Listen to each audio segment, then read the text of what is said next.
আমরা কিন্তু অনেক সময় বলি আমাকে খেতে হবে, আমাকে যেতে হবে, আমাকে ঘুমাতে হবে। সো চলুন দেখে নেই এই বাক্যগুলো আমরা ইংলিশে কিভাবে বলতে পারি। আমাকে যেতে হবে, I have to go. আমাকে খেতে হবে, I have to eat. আমাকে ঘুমাতে হবে, I have to sleep. এখন যদি আমি বলি তোমাকে যেতে হবে, You have to go.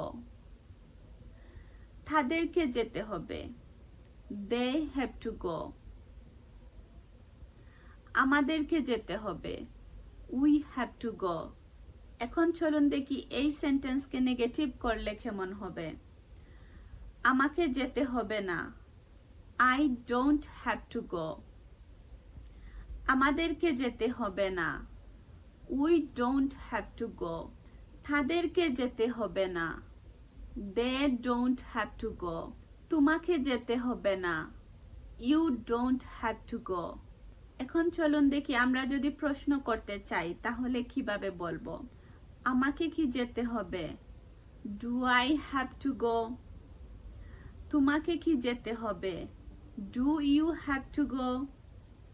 তাদেরকে কি যেতে হবে, Do they have to go? আমাদেরকে কি যেতে হবে, Do we have to go? Actually আমাদেরকে অনেকগুলো সেন্টেন্স মুখস্থ করতে হবে না। আমরা যদি একটা স্ট্রাকচার বুঝতে পারি তাহলে এই স্ট্রাকচার দিয়ে অনেকগুলো সেন্টেন্স আমরা নিজেরাই বানিয়ে ফেলতে পারবো। That's it, thank you. দেখা হচ্ছে নেক্সট ভিডিওতে।